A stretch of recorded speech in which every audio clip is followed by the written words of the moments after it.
सुकून ने धारी रोई की शक्ल, जबकि रूही ने क्या फैसला सुकून का अंत करने का क्या सुकून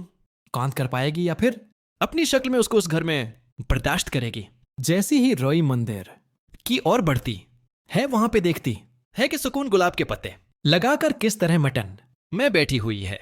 जबकि दूसरी तरफ नहार भी सुकून की बातों में भरोसा कर बैठे हैं, क्योंकि इस बार सुकून तो रूही का रूप लेकर आई है। रूही ने भी ठान लिया है कि अब की बार तो रूही जब सोचती है कि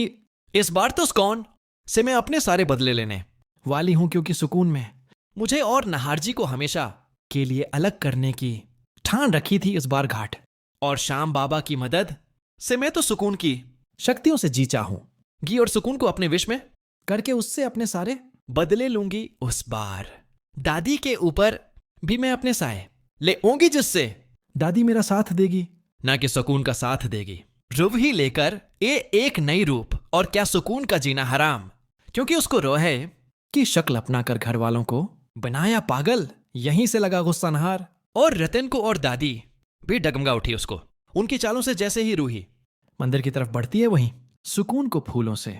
खेलते हुए देखती है, तो उसके जिस्म में जैसे उपके शोले भड़कने लगते हैं। वहीं से घाटू श्याम बाबा के मंदिर की घंटियां बजने लग जाती हैं, तो दूसरी ओर हम देखते हैं कि किस तरह दादी रतन को समझाती हैं कि हमें सुकून से मुक्ति के लिए घाटू श्याम बाबा की मदद लेनी होगी। जैसे ही घाटू श्याम बाबा का नाम होता है, वहीं से सुकून के जिस्म के शले जाहिर होना शुरू हो जाते हैं, जिसने दहाई हुई है रूही की रूह, क्योंकि नहार को भी इसने अपने विश में क्या हवा है। जैसे ही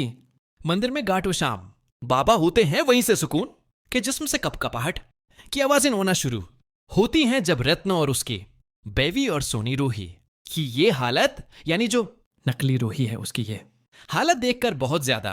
खुश होते हैं। वहीं पर दादी रतन से कहती है कि घाटू शाह बाबा की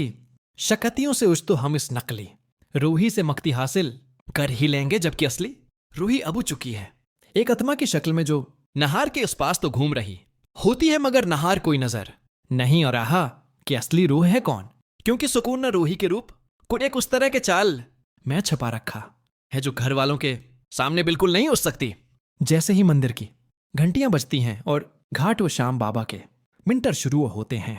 वहीं से असली रूही के आसार भी आना शुरू होते हैं। जब असली रूही घर में होती है, तो इस सब को सुकून मिल जाता है। जब नहार उसके इस पास सुकून रूही बनकर घूम रही होती है, तो घर वालों को उस बात का अंदाजा होता है कि नकली रूही का अस्तु हम अंत करने वाले हैं। जी हां दोस्तों, अगर आप लोग भी चाहते हैं कि नहार और सुकून हंसी खुशी अपनी जिंदगी गुजार सकें, तो कमेंट में आई लो नहार एंडोई लिखना